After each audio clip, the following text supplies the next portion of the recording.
You know, there's this thing in life, I think we tend to be selective, though, in what we listen to, right? So when we hear what we want to hear, then it kind of registers, and when we don't, we kind of push it away. And we've been talking about listening to God all year, and that's what a amazing thing to do. It's hard enough to listen just to anybody. It's hard enough to listen to people. Listen to God. We gather to do this, and this morning we're talking about listening to God, especially as He's speaking to us through a particular book in the Bible, and again, a lot of times, just the idea of a book. For some of us, that's something where we say, "Oh gosh, that's not me."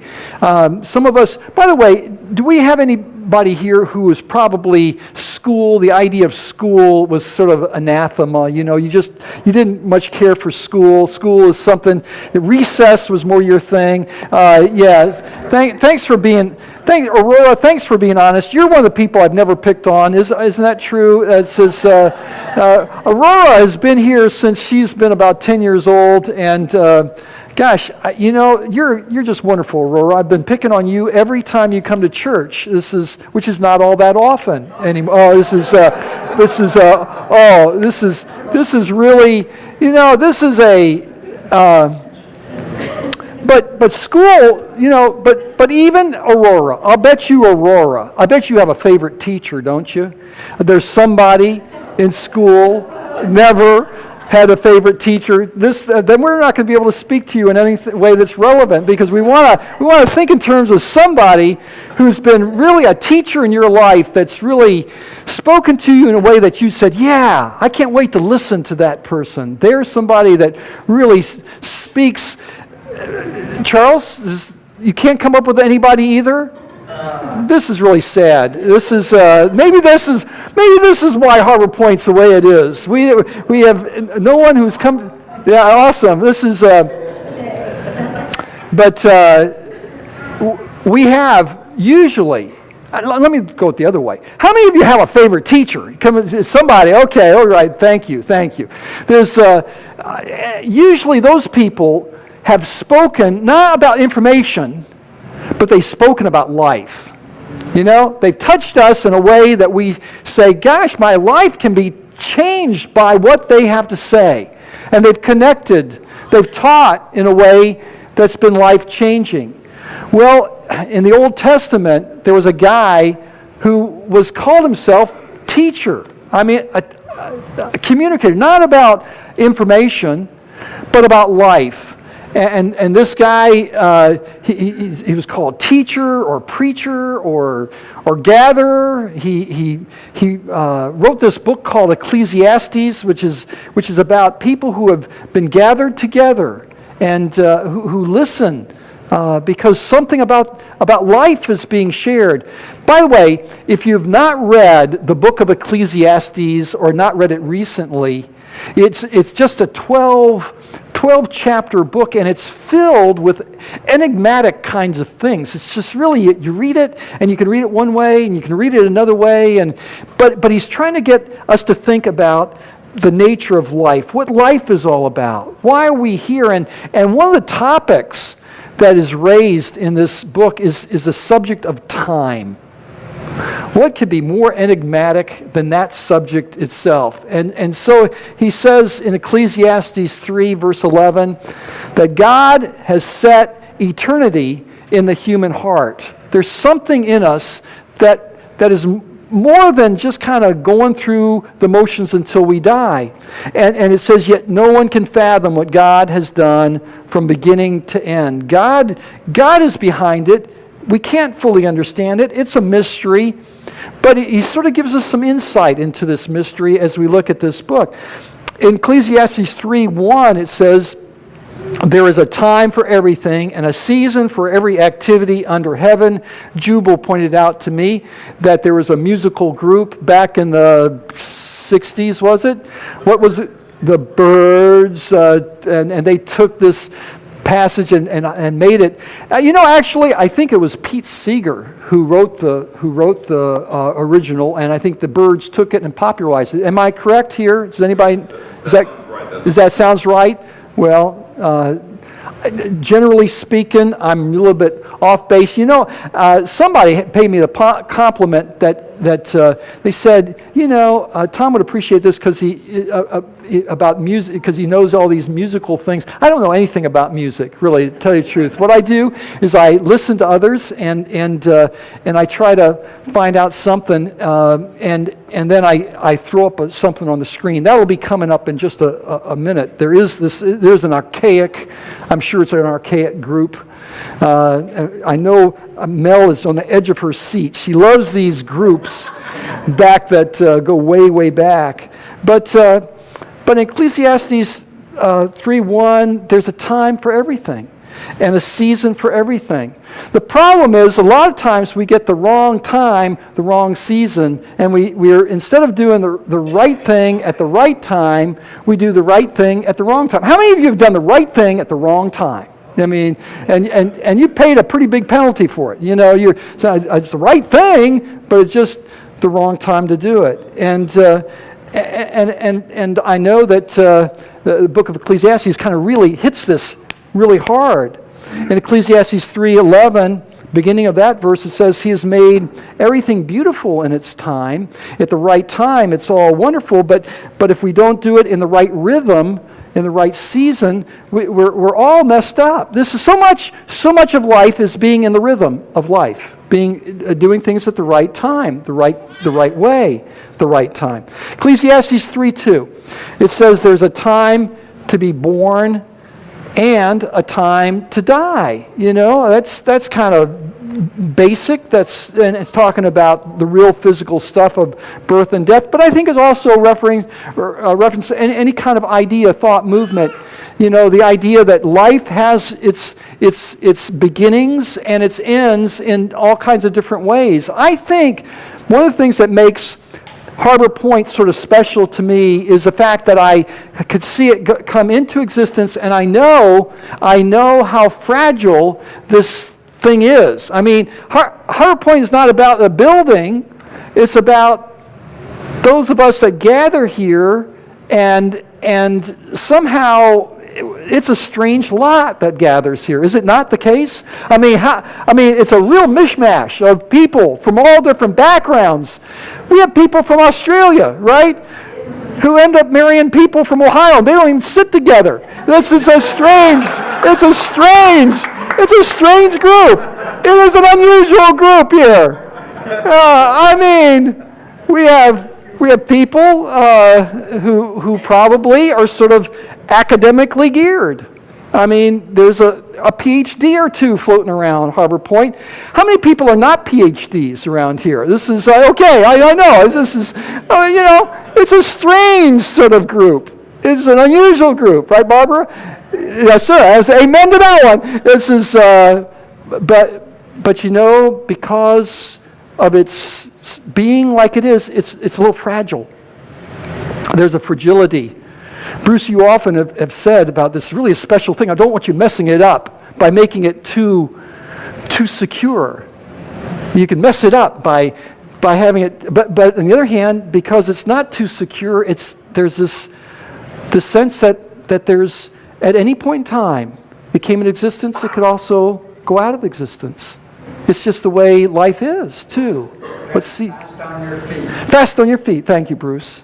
This is I haven't had one of your comments in a while, your helpful comments. But there's Ecclesiastes 3:4. It says that there's a time to weep and a time to laugh, a time to mourn, a time to dance. We were at a funeral yesterday, and it was.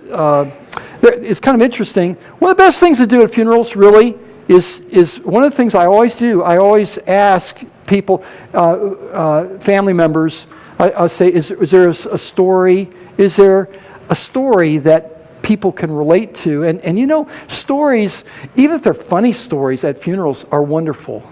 They kind of release something. It's kind of interesting. Funerals are actually a good time for people to laugh as well as to cry.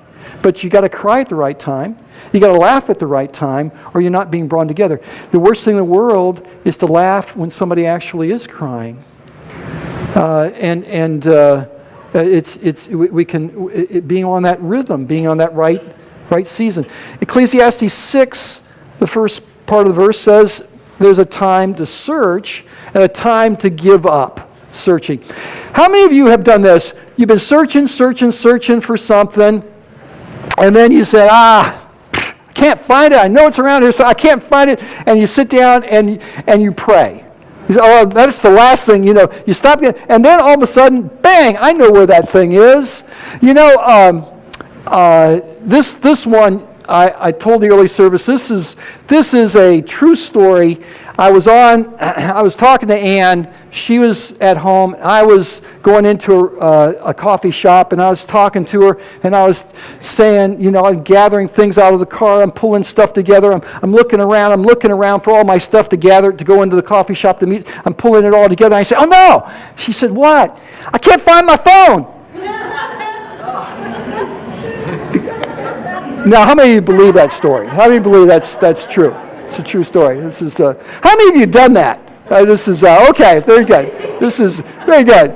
This is what I'm saying. This is a really loosey kind of place. I mean, I think you guys are a little bit on the edge. That's all I'm saying. This is a strange place where so many of you are that way. This is really.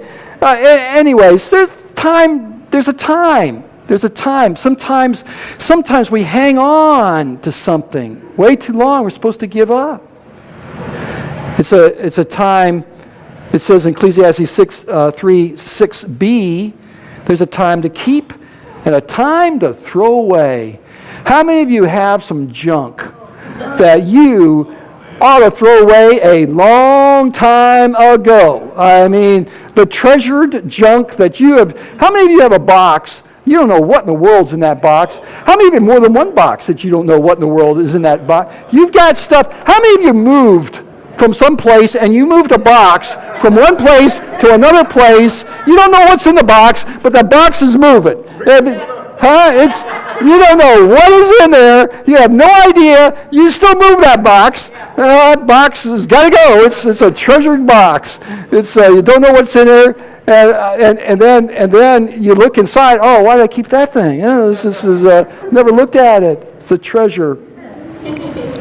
There's a time. Oh, here's a good one. Verses Ecclesiastes 3:7. A time to be silent and a time to speak. How many of you have been known to speak? Oh, there it is. Anna's the only one. Okay, this is when you should have been silent. It came. You can't retrieve it. It's out there. It's gone. You want to pull it back in. It's not coming back. It's gone. It's out there. By the way, Judy, it's good to have you here at church.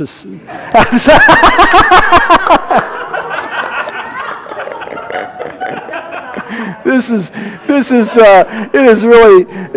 is good. It's good to have you. Anyhow, this is the not related. That's totally unrelated. This is totally unrelated.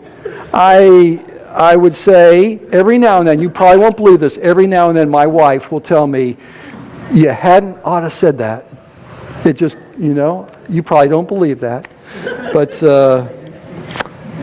Ecclesiastes 3:8, a time to love and a time to hate. There is a time to hate. There's some things to hate. There's some evil that's wrong.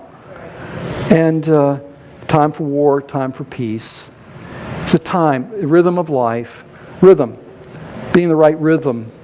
And if you're in the wrong rhythm, we have a real problem. There's a psychiatrist by the name of Paul Tournier. He wrote this great little book called To Resist or Surrender. And in this book he says that's basically the nature of life. We have to make a decision. Are we supposed to resist or surrender? It's the choices that we make all through life, on almost a daily basis. Do I give into the situation? Do I stand firm against it? This is something that we're called to do, and it's hard to figure out what time we're in. I think that's what's so difficult for us to know what time are we in. I think we now have this archaic group. This is we have a slide here. Is this familiar? Does anybody know? Now, is that archaic enough for you? This is yeah. They wrote a song. As I was walking down the street one day, a man came up to me and asked me what the time was that was on my watch, and I said, what? Does anybody really know what time it is? Does anybody really know what time it is? I don't. Does anybody really care? Huh? Yeah, and that kind of goes through it, right? Thank you, old people, for knowing my illustration. Brandon, are you familiar with this group? Yes.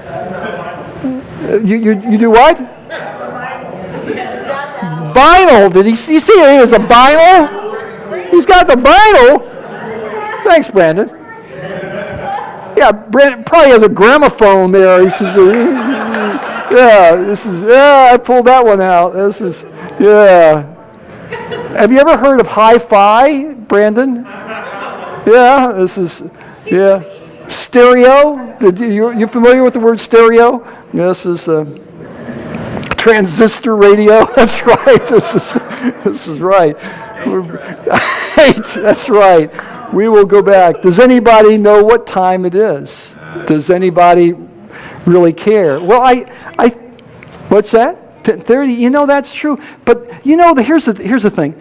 That's the normal answer. Actually, there's this guy by the name of Augustine, and years ago. I mean, he's like 5th century. He's writing, and he says, well, let me just read a little bit, because this brings it right to it. We say, what time it is? 10:30. And he says, what then is time? Maya, you got to listen to this. What then is time? I know what it is if no one asks me what it is. But if I want to explain it to someone who has asked me, I find that I do not know.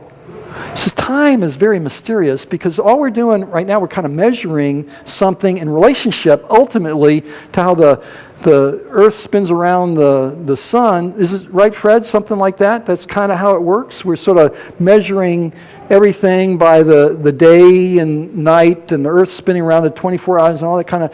And yet he's saying time itself, though, is such an enigma. He says, time that's gone beyond us, the past, that's gone. We can't grab hold of it. It's not tangible. It's only there in our memory, right? It's gone. It's gone. It's gone. And then time coming up in the future, it's not really there. It's not really there. And he says the only way we experience time is in this thing called the present, but the present is just the future passing through to the past. There's no way, the present isn't, there isn't such a thing as let's hang on to the present. It just goes right through. He says it's a mystery. It's a lot to do with God, time. Time and God kind of figure in together. The Greeks talked about a word one word called chronos, which had to do with that kind of time that you're talking about, Maya, the timepiece or calendar. Chronology, we get that word chronology from chronos. And it says in Galatians 4:5, and this is the Apostle Paul talking, and he's saying, when the set time had fully come, when the right chronos had fully come, God sent His Son, born of a woman, born under the law, to redeem those under the law, that we might receive adoption to sonship. Just the right time in history, just the right day and month and years, and just the right setting. Jesus came to this earth when the Roman Empire was in its glory, and the Pax Romana, there was peace in throughout the civilized world, and transportation, communication was at a height in the ancient world. This is when Jesus came, just at the right time, just in the right way, and Jesus comes. And then it goes on to say, in John chapter 7, there's another word, Greek word, that's used for time, and this word is kairos, which has more to do with the event. Like what, did you have a great time? Well, we're not talking about day of the month. We're just saying, did the event become meaningful to you? Was there something special about this event? And so it says in John 7:6, Jesus is talking to his brothers who don't necessarily believe in him and said, a real prophet should go to Jerusalem.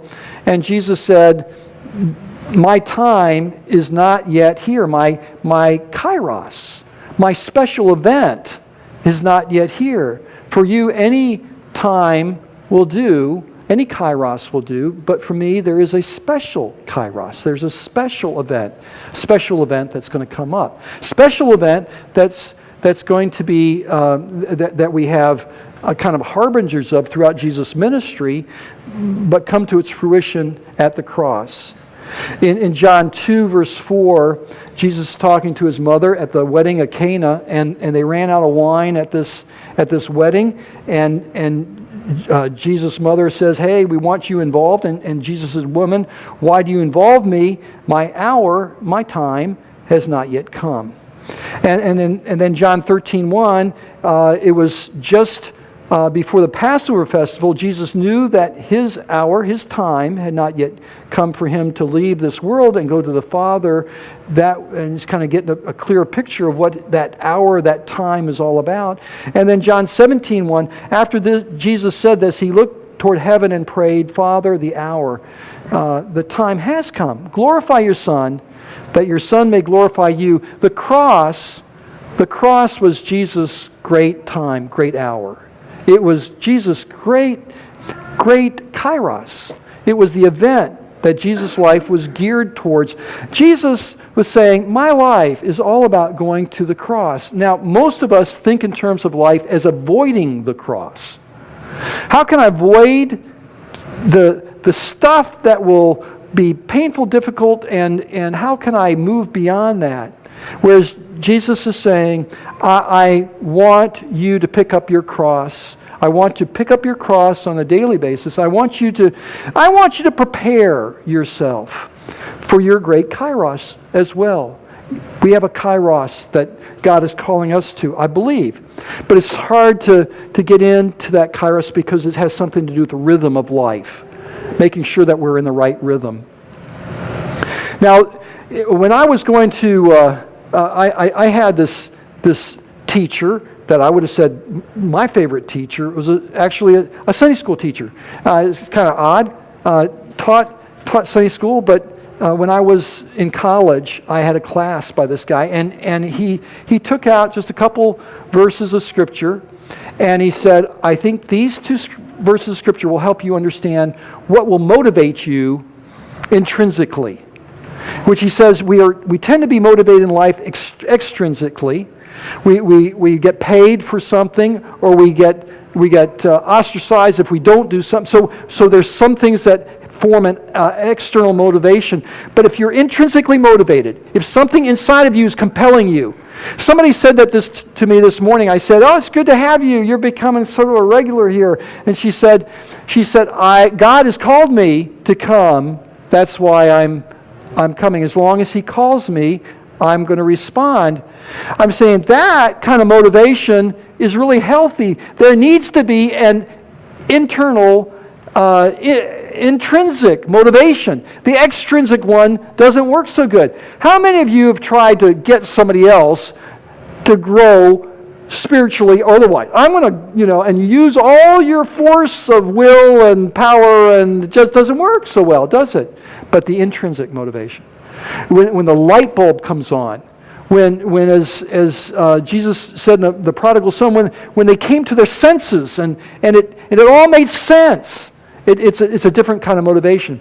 I believe Jesus was really talking to us about intrinsic motivation, about getting in the right rhythm of life when He said these words: love the Lord your God with all your heart, with all your soul, with all your mind. This is the first and greatest commandment. And the second is like it: love your neighbor as yourself. I think Jesus was saying that if you want to prepare for your kairos, for your calling to the cross, your great event, this is how you prepare yourself. You love God with all your heart and soul and mind and spirit, and you love people around you, you have this great opportunity to be prepared for your kairos by loving God and loving the people around you. This is how God prepares you. This is how you get into the rhythm of life. You're loving God, you're loving people, then you can sort of understand this is the season. This is the season of this activity, and this is the season of that activity. I know that when we began HarborPointe, somebody came up to me, and this is when we were just in the talking stage of what this thing is all about. We were just meeting as a little Bible study and just kind of gathering a few people. And I remember one young man asked me, well, what is your philosophy of ministry? And I said, well, I really come back to the fact that I've got to love God and love people. And the first person, the primary person, the first person that needs to know that I really love her is my wife. She needs to know that. Because if she doesn't know it, all the things I'm saying and doing in ministry is going to be a mask. It's going to be artificial. It's going to fall flat. You can have all kinds of wonderful things up front and all the right things being said, but if there's not a genuine love for God and love for the people who are primary in your life, if those things are not in place, everything else is going to be artificial. Nothing else. And so what we're trying to do is just say, how can our love for God, how can our love for God and one another begin to extend a little bit further to some other people, so that they can experience what we believe is genuine, because that gets us into the rhythm of living.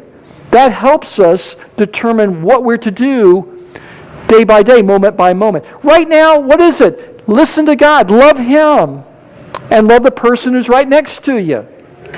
I don't know if some of you have some hard time loving that person right next to you, but that's what it's all about. It's that person next to you. It's that person in proximity. You love that person. You begin to get into the rhythm of life. This is God's rhythm for you.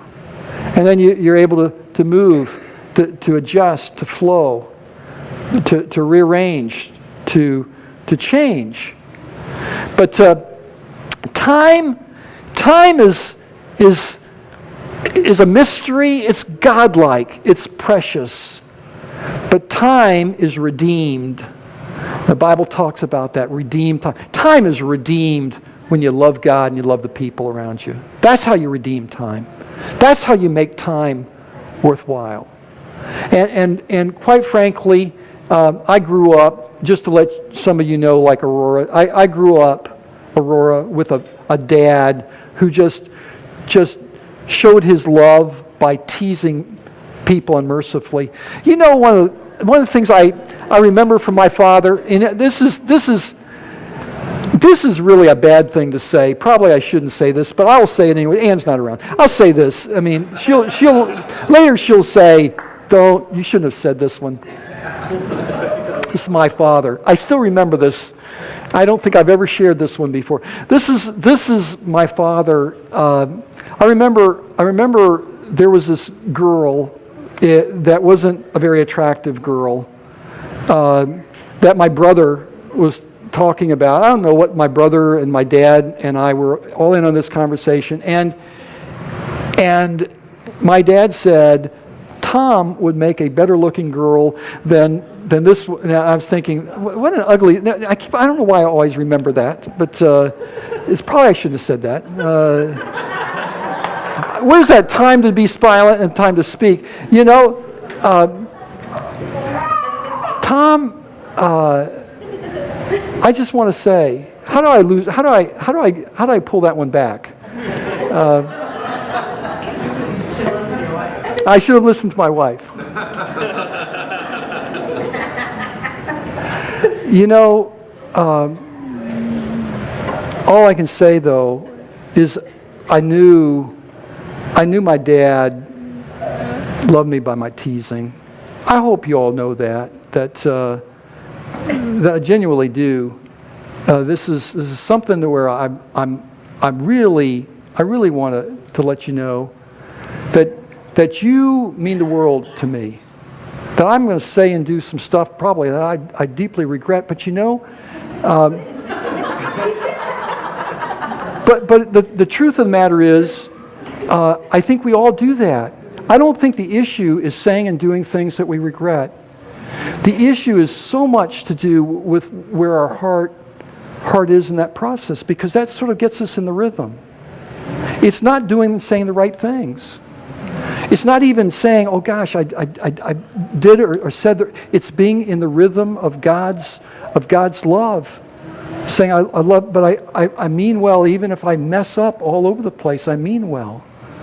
And you know what we're going to be doing right now? We're going to switch some gears. I'm going to pray, and we're going to have a time where I trust we're going to hear about how much God loves us. And getting to the rhythm of receiving that love is right at the heart, I think, of what God has in mind for us as well. Lord, I just pray that as we open the doors of our ears and hearts to you, that somehow you'll speak to us deeply about the fact that this thing called time is so precious. The people around us are precious. The opportunities we have are precious. And I just pray that you'll speak to us deeply into our souls. That you'll let us know that you love and care for us. And that somehow that when we're in the rhythm of life, we're really connected deeply to your love and your grace and your mercy. And I just pray this in Jesus' name. Amen.